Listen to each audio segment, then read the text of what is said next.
सुबह तड़के उठते ही शीतल अपने छोटे से कमरे में लकड़ी के चूल्हे पर कुछ पकाने लगी। धुएं से उसकी आंखें लाल हो रही थी, पर फिर भी होठों पर मुस्कान थी। लेकिन चूल्हा जलाने से घर में धुआं धुआं हो जाता है। उसी कमरे में सो रही उसकी बेटी सुकन्या बोली, अरे माँ, इतनी सुबह सुबह क्या कर रही हो?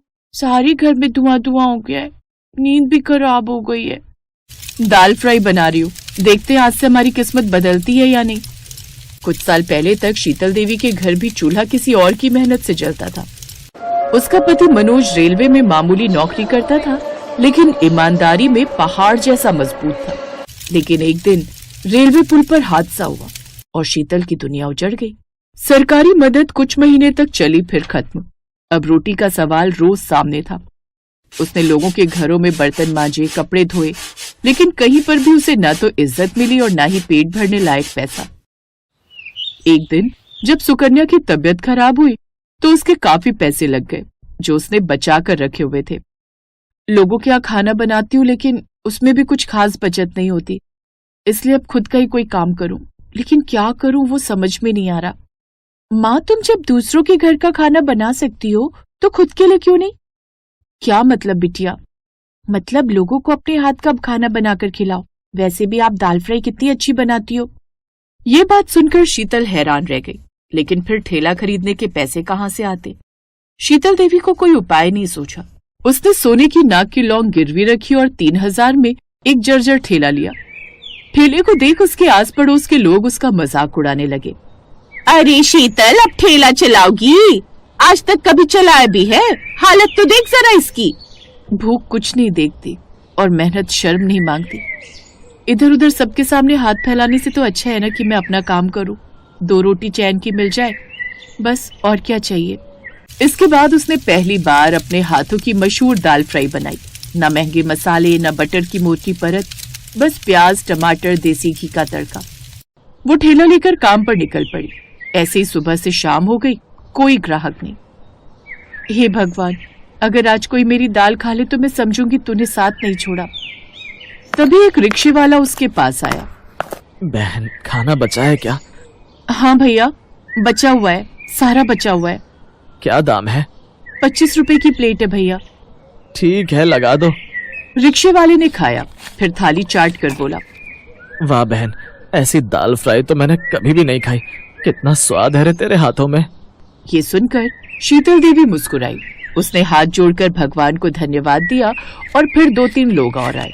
दाल फ्राई और चूल्हे की रोटी खाकर सबने खुशी खुशी पैसे दे दिए। उस दिन उसकी 200 रुपए की कमाई हुई। उस रोज उसको करोड़पति जैसा एहसास हुआ। घर आकर जब ये बात उसने अपने बच्चों को बताई तो बच्चे हंस पड़े। माँ, तुम तो ऐसे खुश हो रही हो जैसे कि तुमने करोड़ों रुपए कमा लिए हो। भला आज के टाइम में 200 में आता क्या है? माँ, तुम्हें पता है मेरे स्कूल में 200 रुपए तो बच्चे ऐसे ही कुल्फी और आइसक्रीम पर खर्च कर देते हैं, और तुम ये 200 रुपए लेकर इतनी खुश हो रही हो।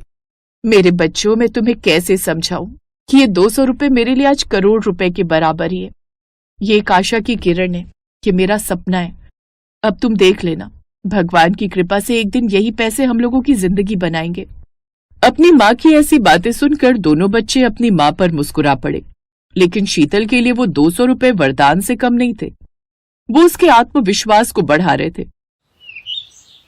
रोज सुबह 5 बजे उठकर वो चूल्हे पर दाल पकाने के लिए रख देती और फिर ठेले पर सजाकर वो बेचने के लिए निकल पड़ती। धीरे धीरे ग्राहकों की लाइन लगने लगी और धीरे धीरे लोगों ने आकर उसके हाथों का स्वाद चखा तो बस चखते रह गए। आओ आओ, गर्मा गर्म दाल फ्राई खाओ। अब तो शीतल देवी के ठेले पर दोपहर होते ही भीड़ लगनी शुरू होने लगी थी। तुम्हारी दाल में कुछ जादू है। मैंने महंगी से महंगी, यहाँ तक कि 5 स्टार होटल की भी दाल खाई है, लेकिन जो स्वाद इसमें है वो कहीं नहीं है। सच में बहन, जादू है जादू तुम्हारे हाथों में। तभी एक ट्रक भरकर कुछ लोग माता के दर्शन करके लौट रहे थे।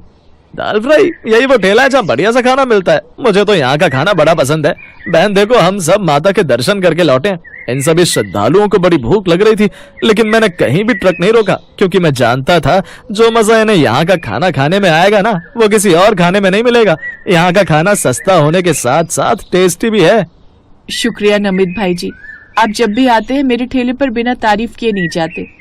अरे मैं अकेला ऐसा थोड़ी नहीं हूँ। अब आप देखना, ये जितने भी श्रद्धालु यहाँ से खाना खाकर जाएंगे ना, वो सब दोबारा यहाँ जरूर आएंगे। फिर शीतल ने उन सभी लोगों को दाल फ्राई और नान परोसी, वो भी हरी चटनी और प्याज के साथ, जिसे खाते ही वो सब खुश हो गए, क्योंकि इतनी टेस्टी चीज उन सब ने कभी नहीं खाई थी। सबने उसकी खूब तारीफ की और उस रोज उसकी और भी अच्छी कमाई हुई और दिन पर दिन उसकी तरक्की होती गई। माँ, आज समझ आया कि जब हम उस दिन तुझ पर हंस रहे थे, फिर भी तू इतनी खुश क्यों थी। तुम्हारी मेहनत के कारण ही हम दोनों पढ़ पा रहे हैं। अब शीतल देवी ने देर रात को भी काम करना शुरू कर दिया ताकि बेहतर कमाई हो सके। एक रोज, माँ तुम आराम कर लो ना, पूरा दिन कितना काम करती हो। नहीं, यही मेरी कमाने की उम्र है बच्चों, अगर अब मैं घर पर बैठ गई तो क्या ही काम करूंगी। फिर एक शाम तेज बारिश में भी शीतल ठेला लेकर निकली। सड़क पर पानी भर गया, लोग घरों में छिपे थे। उसी वक्त एक कॉलेज की लड़की आई। आंटी, आप इस हालत में भी काम कर रही हैं? बिटिया, बारिश भूख नहीं रोकती और पेट शर्म नहीं जानता, बता अब क्या दूं तुझे खाने को। लड़की ने उससे बस दाल ही ली और खाने लगी। आज वो घर से बस खाली रोटी लेकर आई थी। जब उसने दाल फ्राई खाई तो उसकी बहुत तारीफ की। अब वो लड़की रोज उसकी दाल खाने लगी। उस लड़की का नाम था सोनल। कुछ हफ्तों के बाद सोनल फिर आई, लेकिन इस बार बड़ी कार में टीवी कैमरे के साथ। पता चला कि वो एक मशहूर फूड ब्लॉगर है। आंटी, मैं आपकी कहानी पूरे देश को दिखाना चाहती हूँ, लोगों को पता तो चले कि असली स्वाद कहाँ जन्म लेता है। उसकी बात सुनकर शीतल हंसी। शायद मेरी दाल किसी और भूखे के पेट तक पहुंच जाए। वीडियो वायरल हुआ। गरीब दाल फ्राई वाली की दिल से बनी दाल की कहानी। लाखों लोग देखने लगे, लोग आने लगे और दाल का भरपूर स्वाद लेने लगे। धीरे धीरे बहुत सारे पैसे आने लगे। अब दोनों बच्चों की आंखों में अपनी माँ के लिए आज बहुत इज्जत थी। वो भी अपनी माँ का हाथ बटाने लगे। कुछ सालों बाद उसने अपना एक रेस्टोरेंट खोला और अपने बच्चों के साथ उसे चलाने लगी। समय बीता और अब बच्चे काफी बड़े हो गए। फिर एक रोज जब धूप सुनहरी थी और हवा में सर्दी की मिठास थी, सुकन्या ने देखा कि उनकी माँ मिट्टी के चूल्हे के पास बैठी है पर आंखें बंद है। चूल्हे पर दाल पक रही थी और माँ जैसे आंखें बंद करके भी मुस्कुरा रही थी। सुकन्या चिल्लाई, माँ, माँ उठो ना। पर शीतल चली गई थी, लेकिन ठेले की भट्टी अब भी जल रही थी। उसके बच्चों ने हाथ जोड़ा और कहा, माँ, अब आपकी दाल हम चलाएंगे और किसी को भूखा नहीं सोने देंगे। शीतल की दुनिया से चले जाने के बाद उसके दोनों बच्चों ने अच्छे से उसके काम को संभाल लिया। अब पुरानी दिल्ली की उस गली में आज भी जब धूप ढलती है तो घी की खुशबू, प्याज का तड़का और ममता की महक एक साथ उड़ती है। उस रेस्टोरेंट में आने वाले लोग कहते हैं, अरे यही वो गली है जहाँ से दाल मखनी ने इज्जत की महक पाई है। और शीतल के दोनों बच्चे ये सुनकर मुस्कुरा देते। वो अपने रेस्टोरेंट का एक हिस्सा गरीबों की मदद के लिए देते। लेकिन शीतल अब अमर हो गई अपनी दाल फ्राई के कारण, और सब लोगों की जुबान पर एक ही नाम छोड़कर चली गई, दाल फ्राई वाली, जो उसकी पहचान थी और आज उसके बच्चों की भी।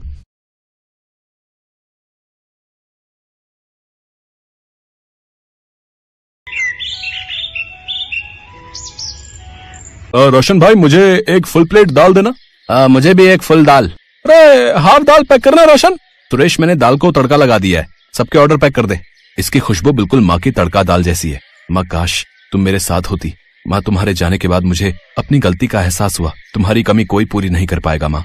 रोजाना शाम के 7 बजे से रोशन के ढाबे पर भीड़ लग जाती थी, जिसकी सबसे बड़ी वजह थी रोशन के ढाबे की दाल तड़का। उसके ढाबे पर दाल खाने और पैक करवाने के लिए लाइनें लग जाती थी। ये दाल सिर्फ एक व्यंजन नहीं था, ये रोशन की माँ के प्यार का एक हिस्सा है, जिस माँ को रोशन 2 साल पहले खो चुका है।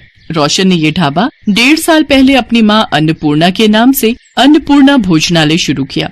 रोशन का ढाबा आज उसी माँ की तड़का दाल की वजह से प्रसिद्ध हुआ था। अन्नपूर्णा ने अपने बेटे को दाल तड़का का वो हुनर सिखा दिया, जिससे आज रोशन का ढाबा बहुत ही ज्यादा फेमस हो चुका था। रात को रोशन जब घर आया तो उसकी आंखों में आंसू थे। वो पलंग पर बैठा तो पत्नी ममता उसके पास आई। उसकी भी आंखें भर आईं और दोनों खूब रोए। सारी गलती मेरी ही है, आज माँ जी के कारण ही हमारा घर फिर से पैसों की तंगी से ठीक हुआ, पर माँ जी हमारे बीच नहीं है। तुम्हें पता है ममता, बचपन में माँ मेरे पीछे पीछे मुझे रोटी का निवाला और दाल खिलाने के लिए दौड़ती थी और मैं दरवाजे की ओट में छुप जाता था। रोशन, रोशन बेटा कहाँ है? देख अब तंग मत कर, जल्दी से आजा बेटा, मुझे काम पर जाना है। तू दाल रोटी खा लेगा तो मुझे तसल्ली रहेगी। कम से कम तू पीछे से भूखा नहीं रहेगा। जल्दी से आ जा बेटा, मुझे देर हो रही है। माँ मैं तो यहाँ हूँ, मुझे ढूंढो। अच्छा, तू वहाँ दरवाजे के पीछे खड़ा है। पति के जाने के बाद रोशन की माँ अन्नपूर्णा घरों में खाना बनाने का काम करने लगी। धीरे धीरे रोशन बड़ा हुआ। अन्नपूर्णा गांव के सेठ के घर में खाना बनाने का काम करके पैसे जोड़ जोड़ कर उसको पढ़ाती लिखाती रही। अन्नपूर्णा ने कभी भी अपने ऊपर ध्यान नहीं दिया। वो तो बस यही चाहती थी कि उसका बेटा रोशन पढ़ लिख कर अपने पैरों पर खड़ा हो जाए।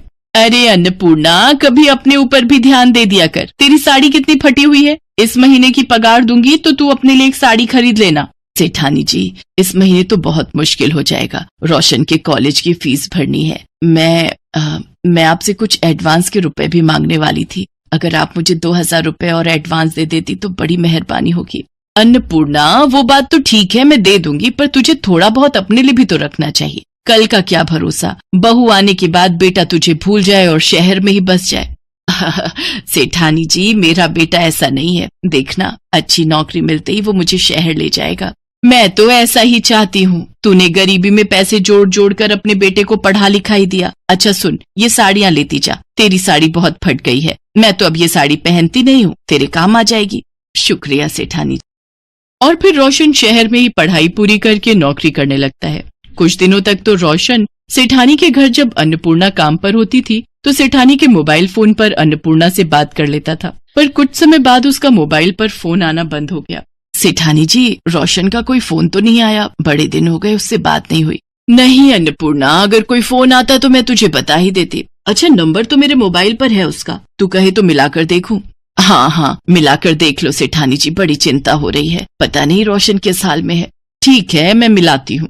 सेठानी उस नंबर पर फोन मिलाती है जिस नंबर से रोशन फोन किया करता था, पर फोन नंबर स्विच ऑफ आ रहा था। अगले कई दिनों तक अन्नपूर्णा सेठानी के फोन से उस नंबर पर फोन करवाती रही, पर अक्सर ही वो नंबर स्विच ऑफ आता था। फिर एक दिन किसी लड़की ने उस पर फोन उठाया।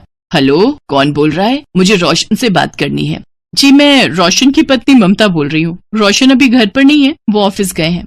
रोशन की पत्नी? रोशन ने शादी कर ली? जी, 3 महीने पहले ही हमारी शादी हुई है। वैसे आप कौन बोल रही हैं? रोशन से आपको कोई काम है तो मुझे बता दीजिए। रोशन की माँ उससे बात करना चाहती है। वो मेरे घर पर काम करती है, रोशन जानता है मुझे। हेलो, मुझे आपकी आवाज नहीं आ रही। हेलो। अरे, लगता है फोन कट गया। रोशन ने शादी कर ली और मुझे बताया नहीं। अब मेरे अपने बेटे ने मुझे नहीं बताया, ऐसा कैसे हो सकता है? अन्नपूर्णा, कहाँ जा रही है? अरे सुन तो, दोबारा मिलाऊं क्या? अन्नपूर्णा ने सेठानी की बात को नहीं सुना। वो तो बिल्कुल ही सदमे में चली गई थी। अन्नपूर्णा घर आ जाती है। अब उसका किसी भी काम में मन नहीं लगता था। सेठानी के घर भी अन्नपूर्णा ने आना जाना बंद कर दिया। वो अपने आप को कमरे में ही बंद रखती थी। धीरे धीरे 1 साल निकल गया। फिर एक दिन रोशन गांव आया, पर अन्नपूर्णा की हालत बहुत खराब थी। वो बहुत ज्यादा बीमार हो चुकी थी। माँ, तुमने अपना क्या हाल बना लिया है? रोशन, मेरे बेटे, तू आ गया? हाँ माँ, आज तुम्हारा बेटा बहुत परेशानी में है। माँ, मेरी नौकरी छूट गई, पैसों की बहुत तंगी है माँ, मैं बहुत परेशान हूँ। किस मुंह से तुम्हारे पास आता? मैंने भी तो गलतियाँ की हैं। बिना तुम्हें बताए शादी कर ली और उसके बाद अपने काम में व्यस्त हो गया। तुमसे मिलने की कोशिश भी नहीं की माँ। पर आज परेशानी के वक्त में मुझे तुम्हारा सहारा चाहिए माँ, वही गोद चाहिए माँ, वही माँ चाहिए माँ। मैं हार रहा हूँ। रोशन मेरे बच्चे, चिंता मत कर, सब ठीक हो जाएगा। मेरी दुआएं तेरे साथ हैं। रोशन अपनी माँ की गोद में सिर रखकर बहुत रोता है। अन्नपूर्णा भी अपने बेटे को अपनी छाती से लगा लेती है। अगले दिन रोशन माँ को लेकर शहर आ जाता है। शहर में रोशन के हालात बहुत खराब थे, पर अपनी माँ के हाथों का खाना इतने दिनों बाद खाकर आज रोशन बहुत खुश था। आज इतने दिनों बाद आपके हाथ की दाल खाकर पुराने दिन याद आ गए।